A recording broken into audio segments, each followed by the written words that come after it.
Hi hello నమస్తే welcome to విజయ మా ఊరు ఆడియో బుక్స్ ఛానల్. నేను విజయలక్ష్మిని. ఫ్రెండ్స్, కథా స్రవంతిలో ఈరోజు మీకు వినిపిస్తున్న కథ జననీ జన్మభూమిశ్చ, శ్రీమతి కెవి సుమలత గారి కథ. ఈ కథ జాగృతి పత్రిక వారి బండారు సదాశివరావు స్మారక దీపావళి కథల పోటీకి ఎంపికైన కథ. మరి కథలోకి వెళ్లే ముందు ఒక చిన్న రిక్వెస్ట్ అండి. ఆడియో పూర్తిగా వినండి. నచ్చితే గనక తప్పకుండా లైక్ చేయండి, షేర్ చేయండి, కామెంట్ చేయండి. మీ కమెంట్స్ నాకు ఎంతో బూస్టింగ్గా పనిచేస్తాయి. సో తప్పకుండా మీ కమెంట్స్ తెలియచేయండి, అలాగే లైక్ కూడా చేయండి. మరి ఇక కథలోకి వెళ్ళిపోదాం, పదండి.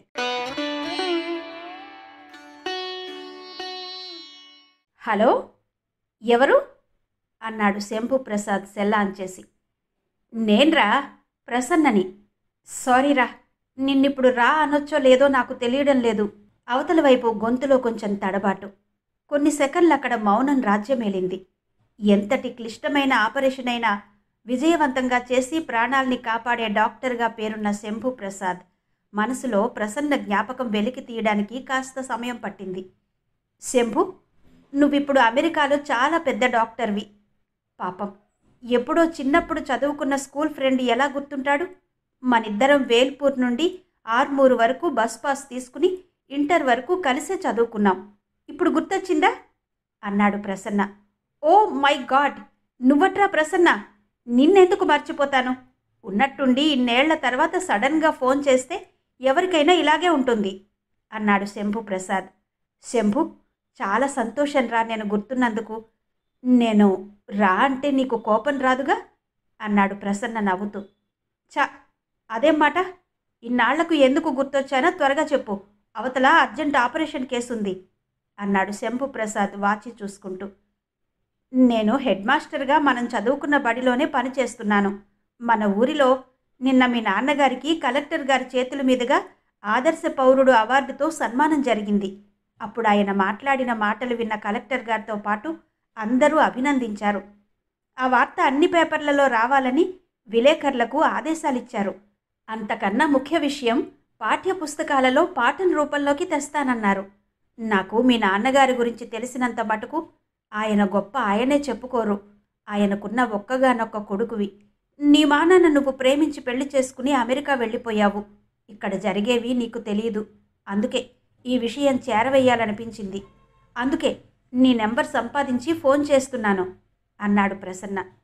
డాడీ ఏం మాట్లాడారు? శంభు గొంతులో ఇది వరకటి మృదుత్వం లేదు. నువ్వే చూడరా, యూట్యూబ్ లింక్ పెడుతున్నాను, ఇక ఉంటాను అన్నాడు ప్రసన్న. శంభు ప్రసాద్ ఫోన్ పెట్టేసినాక అతడి ముఖమంతా మాడిపోయింది. డాడీ ఏం మాట్లాడుంటారు? ఎప్పుడో 20 ఏళ్ల క్రితం స్నేహాన్ని గుర్తుంచుకుని లింక్ పంపాడంటే అందులో నా గురించి ఏమైనా మాట్లాడారా? ఆలోచిస్తున్న సమయంలోనే ప్రసన్న నుండి వాట్సాప్లో లింక్ వచ్చింది. ఆత్రంగా చూడాలని తెరవబోయాడు. తలుపు తట్టిన శబ్దం వినిపించింది. కమిన్ అసహనంగా అన్నాడు Shambhu Prasad. Sir, everything is ready for the operation sir అంది లోపలికొచ్చిన నర్స్. ఫోన్ ఆఫ్ చేసి టేబుల్ మీద పెట్టి ఆపరేషన్ థియేటర్ వైపు నడిచాడు శంభు ప్రసాద్. ఆ తర్వాత అతడికి ఇంటికి వచ్చేంత వరకు ఆలోచనలు మరే విషయం వైపు మళ్ళడానికి సమయం దొరకలేదు. డాడీ, మీరు ఈరోజు చాలా ఆలస్యంగా వచ్చారు. కేసులు ఎక్కువగా ఉండుంటాయి. మామ్ ఎప్పుడో వచ్చేసింది. తను టైర్డ్గా ఉన్నానని డిన్నర్ చేసి పడుకుంది. మనిద్దరం తిందాం. మీరు త్వరగా ఫ్రెష్ అప్ అయి రండి అంది స్నేహ. ఓహ్, నువ్వింకా తినలేదా? 5 మినిట్స్లో వస్తాను గదిలోకి వెళ్తూ అన్నాడు శంభు ప్రసాద్. ఈలోగా స్నేహ హాల్లో డైనింగ్ టేబుల్ మీద అన్ని పదార్థాలు సర్దింది. ఆలస్యమైందా స్నేహ డియర్ అన్నాడు శంభు ప్రసాద్. నో డాడ్ అంటూ పళ్ళాలు తీసుకుని 2 పుల్కాలు పెట్టి కూర వేసి తండ్రి చేతికిచ్చింది. అప్పుడే శంభు ప్రసాద్ ఫోన్కి మెసేజ్ వచ్చిన శబ్దం వచ్చింది. వాట్సాప్ ఓపెన్ చేసి చూశాడు.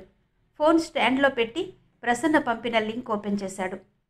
తినకుండా ఏంటి డాడీ అంటూ మొబైల్ వైపు చూసిన స్నేహ, తాతయ్య అంటూ తను కూడా తినడం ఆపేసింది. స్టేజ్ మీద మైక్ ముందు నిలబడిన తండ్రి గోపాలరావుని చూడగానే శంభు ప్రసాద్ కళ్ళు పెద్దవయ్యాయి. గోపాలరావు మైక్ చేత్తో పట్టుకుని ఒకసారి చుట్టూ చూసి మాట్లాడడం ప్రారంభించాడు. సభకు నమస్కారం. కలెక్టర్ గారి చేతుల మీదుగా నాకు ఈ అవార్డు ఇచ్చినందుకు సంతోషంగానూ ఉంది, చాలా ఇబ్బందిగా కూడా అనిపిస్తుంది. కారణం, నేనంత గొప్ప పనేమీ చెయ్యలేదు. జననీ జన్మభూమిశ్చ స్వర్గాదపి గరీయసి అంటారు. అమ్మ ఒడి పుట్టిన గడ్డ స్వర్గంతో సమానమంటారు. పుట్టిన ఊరిలో ఎప్పటికీ ఉండడం అందరికీ సాధ్యం కాదు. చదువు నిమిత్తం, ఉద్యోగాల నిమిత్తం ఆడపిల్లలైతే వివాహానంతరం ఊరు వదిలి వెళ్లాల్సిందే. మా తరం ఊరిని వదలకుండానే, కుటుంబాలను కదపకుండానే ఉద్యోగ బాధ్యతలు నిర్వర్తించాము. ఈ కాలం పిల్లలు వారి ఉద్యోగాల కోసం దూరంగా విదేశాలకు వెళ్లాల్సిన పరిస్థితి వచ్చింది. అందుకు వారిని తప్పుపట్టలేం. యువత ముందు చదువు, తర్వాత ఉద్యోగం, ఆ తరువాత అపరిమితమైన సంపాదన కోసం పరుగులు తీస్తున్నారు. చిన్నప్పుడు వారు చదివిన పాఠశాలలు, ఈత నేర్చుకున్న చెరువులు, కలిసి చదువుకున్న స్నేహితులు, ఆటలాడిన పొలంగట్లు, వసతులు లేకపోయినా ఆనందాలు పంచిన కుటుంబాలు, ఇవన్నీ కలగలిపిన స్వంత ఊరిని మర్చిపోతున్నారు. ఫలితాలను ఆశించకుండా పిల్లలను పెంచడం, విద్యాబుద్ధులు నేర్పించడం, ఉత్తమ పౌరులుగా తీర్చిదిద్దడం తల్లిదండ్రుల బాధ్యత. నేటి తరానికి పోటీ ప్రపంచంలో తామే అగ్రగాములు కావాలనే కోరికలు పెరిగి బంధాలు, అనుబంధాలు సంకెళ్లుగా కనిపిస్తున్నాయి. అందుకే త్రెంచుకుని వాటికి దూరంగా పారిపోతున్నారు. పల్లెటూర్లను కన్నబిడ్డల మమతల జల్లు కోసం పరితపించే ఎడారులుగా మారుస్తున్నారు. ప్రస్తుతం పల్లెలు వృద్ధులకు ఆశ్రయాలుగా మారిపోతున్నాయి. ఇది చాలా దారుణమైన విషయం.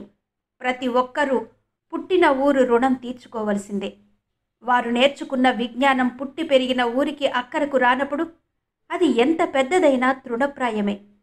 నీవు పుట్టిన ప్రాంతానికి నువ్వేం చేశావని మనస్సాక్షి ఎప్పుడో ఒకప్పుడు తప్పకుండా ప్రశ్నిస్తుంది. అప్పుడు చెప్పేందుకు జవాబు, చేసేందుకు సమయం మన దగ్గర ఉండాలి. అలాగే ఈ ఉరుకుల పరుగులలో జీవితంలో వెనక్కి తిరిగి చూసుకుంటే తృప్తి అన్న పదానికి తావు లేకపోతే ఎడారిలో చలమ కోసం వెతికినట్టవుతుంది. అలా నా తృప్తి కోసమే నేను ఊరికి చేయగలిగింది చేశాను. ఎవరి మెప్పు పొందడం కోసం చెయ్యలేదు. ఈ సన్మానాలు, అవార్డులు నాకిష్టం ఉండవు. గోపాలరావు గారు చెప్పడం ఆపి చుట్టూ చూశారు. నా కొడుకు అమెరికాలో పెద్ద డాక్టర్, అందుకు నాకు గర్వంగానే ఉంది. కానీ కొడుకు కోసం తప్పించిపోయిన నా భార్య ఈ ఊర్లో సరైన వైద్య సదుపాయాలు లేక కొడుకు కోసం కలవరిస్తూనే కరోనాతో కన్నుమూసింది. కరోనా కారణంగా అమెరికా నుంచి విమానాలు లేక నా కొడుకు కడసారి కన్నతల్లిని చూడలేకపోయాడు. వైద్యం సరిగా జరగాలంటే పల్లె వదిలి నగరాలకు వలస వెళ్ళమంటాడు నా కొడుకు. ఎంతమంది పల్లె వదిలి పట్నాలు వెళ్ళగలరు? పల్లెలు వదిలి అంతా పట్నాలు పోతే మనం తినే ఆహారం ఎవరు పండిస్తారు? మనిషన్న వాడికి కన్నతల్లి, పుట్టిన ఊరు రుణం తీర్చుకోవలసిన కనీస బాధ్యత ఉంది. ఈ ఊరిలో మంచి విద్య, వైద్యం ఉంటే ఊరు వదిలి పల్లెని ఎడారిగా మార్చక్కరలేదు కదా. ఒక్కసారి అందరూ ఆలోచించండి. అందుకే నేనొక నిర్ణయం తీసుకున్నాను. ఈ ఊరిలో నాకున్న 14 గదుల మండువా ఇల్లును ఎవరైనా వైద్యులు ఆసుపత్రి నడుపుతానంటే ఉచితంగా ఇవ్వదలుచుకున్నాను. అందరికీ మరోసారి ధన్యవాదాలు అంటూ ఉపన్యాసం ముగించాడు గోపాలరావు. వేల్పూరు గ్రామ ప్రజలందరూ చప్పట్లతో ఆయనకు అభినందనలు తెలుపుతున్నారు. వండర్ఫుల్ తాతయ్య, వండర్ఫుల్ అంటూ స్నేహ కూడా చప్పట్లు కొడుతూ అరుస్తోంది. శంభుప్రసాద్ తండ్రి మాటలలో తను ఊహించినట్టే ఉండడంతో గుచ్చుకోవలసిన చోటే లోతుగా గుచ్చుకుంది. డాడీ, తాతయ్య మళ్ళీ మళ్ళీ ఊరికి సహాయం చేస్తూనే ఉన్నారు. ఆయన్ని నిజంగా రియల్ హీరో కదూ? ఎంతో ఉద్వేగంతో అంది స్నేహ. శంభుప్రసాద్ అవునన్నట్టు తలాడించాడు. మీరొక సక్సెస్ఫుల్ డాక్టర్గా ప్రాక్టీస్ చేస్తున్నారు. మీరిప్పుడు చాలా తృప్తిగా ఉన్నారా డాడీ? అంది స్నేహ. తృప్తిగా ఉన్నాడా తను? అతడు సమాధానం చెప్పడానికి ఆలోచనలో పడ్డాడు. మీరు వేల్పూరు నుండి అమెరికా వచ్చి దాదాపు 15 ఇయర్స్ అవుతోంది. మీ బర్త్ ప్లేస్కి ఏదైనా సహాయం చేయాలని ఎప్పుడూ అనిపించలేదా? మళ్ళీ అడిగింది స్నేహ. ఆ ప్రశ్నలకు సమాధానం అతడి దగ్గర లేదు. సారీ డాడీ, మీరేమి అనుకోనంటే మరో మాట. మీరు అమ్మ మంచి డాక్టర్లుగా పేరు తెచ్చుకున్నారు. మనకి డబ్బుకి ఎటువంటి లోటు లేదు. బామ్మ కరోనా సమయంలో సరైన వైద్యం లేకే చనిపోయింది. వేల్పూరులో ఒక హాస్పిటల్ పెడితే ఎంతోమందికి మంచి వైద్యం అందుతుంది. ఎంతోమంది బామ్మలు, తాతయ్యలు పూర్తి కాలం జీవిస్తారు. అలా ఎందుకు మనం పల్లెకు పోకూడదు? అంది స్నేహ. శంభుప్రసాద్ గుమ్మం దగ్గర నిలబడి వీళ్ల మాటలు వింటున్న దివ్య ఒక్కసారిగా త్రుళ్ళిపడ్డారు. ఒకరి ముఖాలు మరొకరు చూసుకున్నారు. మామ్, లేచావా? నువ్వన్ని మాటలు విన్నావని నిన్ను చూస్తే అర్థమైంది. నువ్వు డాడీ నా ప్రశ్నలకు సమాధానం చెప్పండి. ఈలోగా నేను తాతయ్యకు అభినందనలు చెప్తాను అంటూ అక్కడి నుంచి వెళ్ళిపోయింది స్నేహ. శంభు ప్రసాద్, దివ్య కళ్ల ముందు గతం కదలాడింది.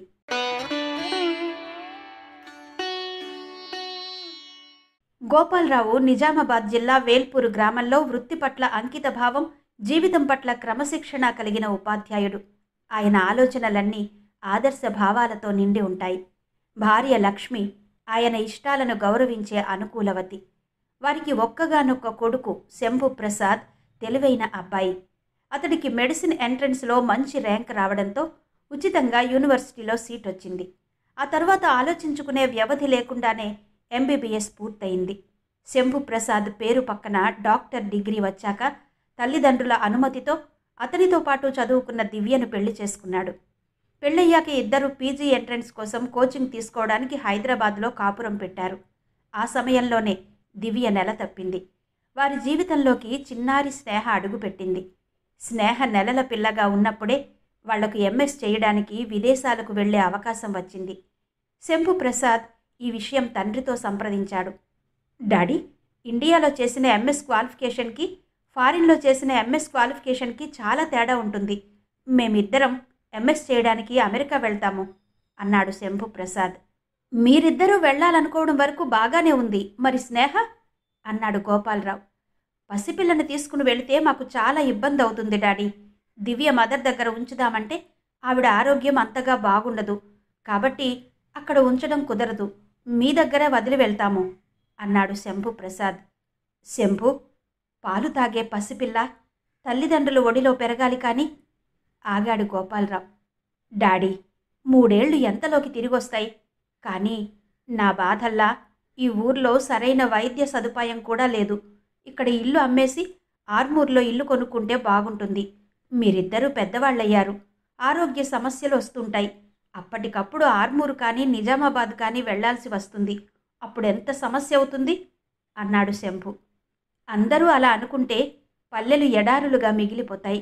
ఇప్పటికే నీలాంటి యువత చదువుల కోసం, ఉద్యోగాల కోసం పట్నాలకు, విదేశాలకు ఎగిరిపోతున్నారు.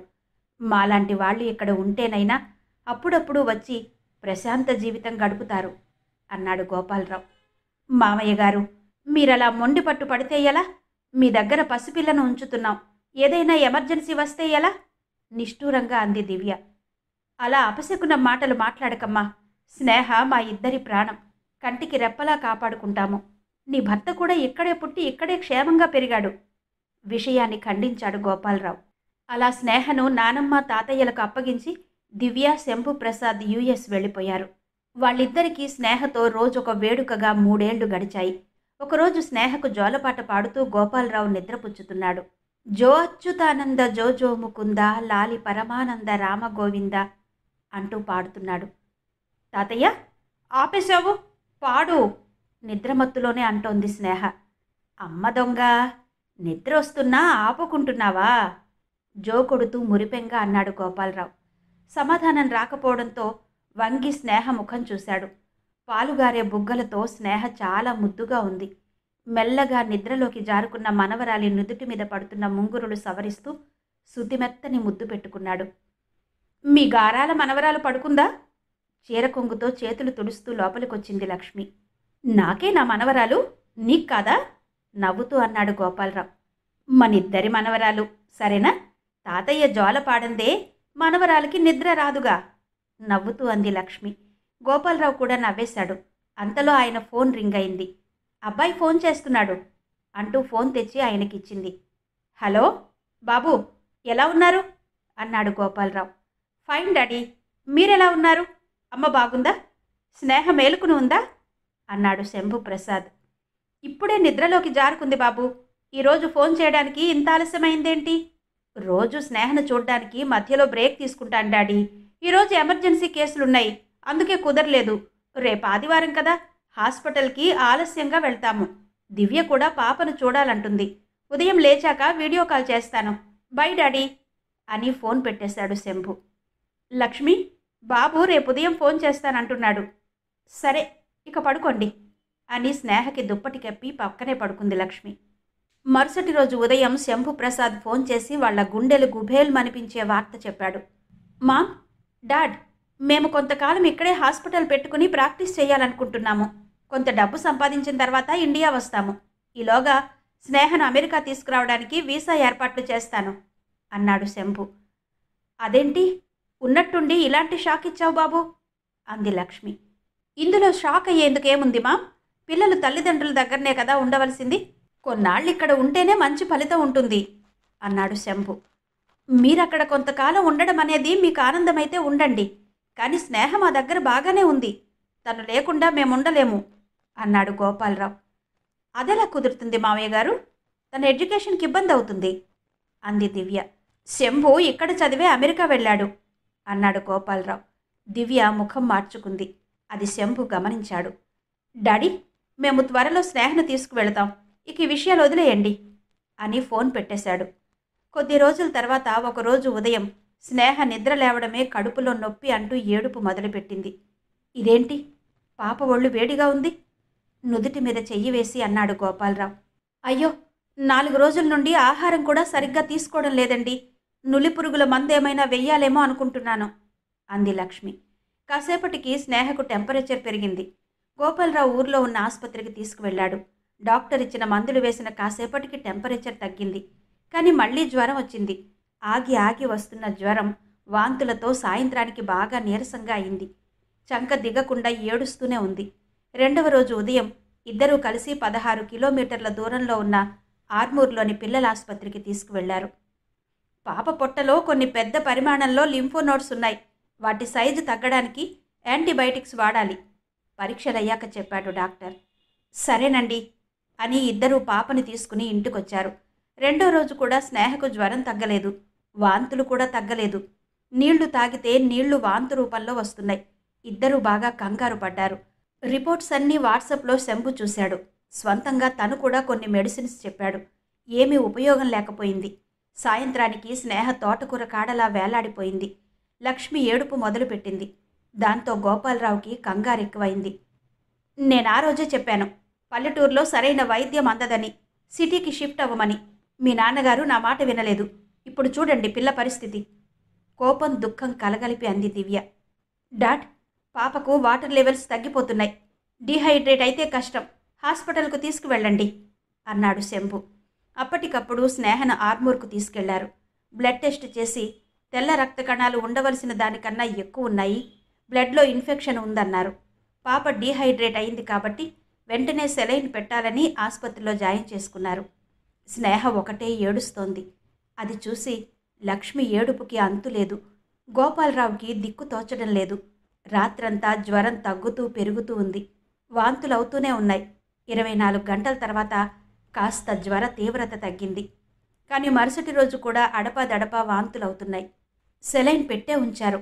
స్నేహ నిద్రపోయినప్పుడు మినహాయించి మేలుకుని ఉన్నంత సమయం సెలైన్ తీసేయమని ఏడుస్తూనే ఉంది. పగలు రాత్రి రెప్ప వెయ్యకుండా స్నేహ చెయ్యి పట్టుకుని లక్ష్మి గోపాలరావు కూర్చునే ఉన్నారు. లక్ష్మి, తెల్లవారింది, నువ్వు కాసేపు పడుకో. 4 రోజుల నుండి నీకు తిండి నిద్ర లేవు అన్నాడు గోపాలరావు. నేనే కూర్చుంటాను, మీరు కాసేపు పడుకోండి అంది లక్ష్మి. అప్పుడే తలుపు తట్టిన శబ్దం వినిపించింది. గోపాలరావు వెళ్ళి తలుపు తెరిచాడు.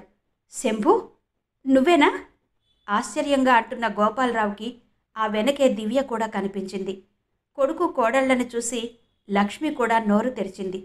దివ్య ముఖంలో కోపం ఇద్దరూ గమనించారు. స్నేహ అంటూ పక్కలో కూర్చుని పిలిచింది దివ్య. స్నేహ కళ్ళు తెరిచి అయోమయంగా దివ్యను చూసింది. మెల్లగా చూపు నానమ్మ వైపు తిప్పి ఏడ్చింది. లక్ష్మి గబుక్కున వచ్చి, తగ్గిపోతుంది తల్లి, ఏడవకు అని బుజ్జగించింది. దివ్య విసురుగా పైకి లేచింది. శంభు, ఇండియా వస్తున్నట్టు చెప్పలేదేంటి అని ప్రశ్నించాడు గోపాలరావు. స్నేహకి బాగా లేదని దివ్య గొడవ చేసింది డాడీ, అందుకే అప్పటికప్పుడు బయలుదేరాము క్లుప్తంగా అన్నాడు శంభు. సరాసరి ఇక్కడికే వచ్చినట్టున్నారు, మీరిద్దరూ ఇంటికి వెళ్ళి రండి అంది లక్ష్మి. డాక్టర్ గారు వచ్చాక వెళ్తాము అన్నాడు శంభు. కాసేపటి తర్వాత డాక్టర్ వచ్చి స్నేహను పరీక్షించారు. మరో 2 రోజులు ఆసుపత్రిలోనే ఉంచాలని చెప్పారు. డాడీ, ఈ పరిస్థితికి కారణం మీరే. సరైన వైద్య సదుపాయాలు లేని పల్లెటూరులో ఉండడం వల్లనే స్నేహ ఇంత అనారోగ్యానికి గురైంది. అప్పటి వరకు ఆపుకున్న మాటల్ని కక్కేశాడు శంభు. ఏం మాట్లాడుతున్నావు శంభు? నువ్వు ఏ ఊర్లో పుట్టావు, ఏ ఊర్లో పెరిగావు? చిన్నపిల్లలకు ఇలాంటివి వస్తూనే ఉంటాయి, పోతూనే ఉంటాయి. నీకు చిన్నప్పుడు రాలేదా? రావలసినవి పల్లెటూరులో ఉన్నా పట్నంలో ఉన్నా రాక మానవు. నువ్వు పెరిగింది పల్లెలోనే అని గుర్తుంచుకో విస్తుపోతూ అన్నాడు గోపాలరావు. మీరు మారరు డాడీ. స్నేహ కోలుకున్నాక మేము తీసుకెళ్ళిపోతాము అన్నాడు శంభు. నీ ఇష్టం. లక్ష్మి కళ్ళ నిండా నీరు నింపుకుని కొడుకును చూస్తోంది. గోపాలరావు మౌనంగా ఉండిపోయాడు. 2 రోజుల తర్వాత స్నేహను ఆసుపత్రి నుంచి డిశ్చార్జ్ చేశారు. ఇంటికి వచ్చాక లక్ష్మి కొడుకు కోడళ్లతో స్నేహను తమ దగ్గరే ఉంచమని బ్రతిమిలాడింది. కాని వారు ససేమిరా వినలేదు. నానమ్మ తాతయ్యల నుండి వేరు చేస్తూ ఏడుస్తున్న స్నేహతో శంభు, దివ్య 10 రోజుల తర్వాత అమెరికా వెళ్ళిపోయారు. స్నేహ తల్లిదండ్రులకు చేరిక కావడానికి ఎంత సమయం పట్టిందో మనవరాలికి దూరంగా బ్రతకడానికి నానమ్మ తాతయ్యలకు అంతే సమయం పట్టింది. స్నేహ 2 కుటుంబాల వారధి కాబట్టి రోజు ఫోన్లో వాళ్లతో మాట్లాడుతుంది. ఈ 10 ఏళ్లలో 2 సార్లు ఇండియా కూడా వచ్చి వెళ్ళింది. దివ్య, స్నేహ అడిగిన ప్రశ్నకు సరైన జవాబు నా దగ్గర లేదు. మొదటిసారిగా నేను తప్పు చేశాననిపిస్తుంది. గతం నుండి బయటకొచ్చిన శంభు ప్రసాద్ అన్నాడు. శంభు, స్నేహ మాటలు మీరు పట్టించుకోవద్దు. మనం ఆ పల్లెలో ఉండకుండా అభివృద్ధి చెందిన దేశంలో ఉన్నామంటే తృప్తిగా ఉన్నామనే కదా అంది దివ్య. లేదు దివ్య, ఎంత ఆలోచించినా తృప్తికి నిర్వచనం తెలియడం లేదు. ఎంత పురోగమించినా నాలో ఏదో వెలితి కనిపిస్తుంది. అదేంటో ఇన్నాళ్ళు స్పష్టంగా తెలియలేదు. నేను కన్న ఊరిని, కన్నవాళ్ల బాధ్యతను విస్మరించాను. కన్న తల్లిని బ్రతికించుకోలేకపోయాను. కన్న ఊరు రుణం తీర్చుకోలేకపోయాను. ఎంత సంపాదించి ఏంటుపయోగం? మనిద్దరం మా ఊరిలో హాస్పిటల్ పెట్టుకుంటే మా అమ్మ దక్కేది. ఎంతోమందికి మంచి వైద్యం అందించేవాళ్లం. ఆ తృప్తి ముందు ఏదైనా దిగదుడిపే. ఇక మనం తొందరలోనే పల్లెకు పోదాం స్థిరమైన స్వరంతో అన్నాడు శంభు ప్రసాద్. శంభు, అది కాదు, నా మాట విను ఏదో చెప్పబోయింది దివ్య. నువ్వు ఏది చెప్పినా ఇన్నాళ్ళు విన్నాను. ఇప్పుడు నా నిర్ణయంలో ఎటువంటి మార్పుండదు నిశ్చలంగా అన్నాడు శంభు ప్రసాద్. డాడీ, మీరేం నిర్ణయం తీసుకుంటారోనని భయపడ్డాను. నేను మళ్ళీ నానమ్మ తాతయ్యలతో ఉంటాను. Thank you so much daddy అంటూ తండ్రి మెడ చుట్టూరా చేతులు వేసి బొగ్గ మీద ముద్దు పెడుతూ అంది స్నేహ.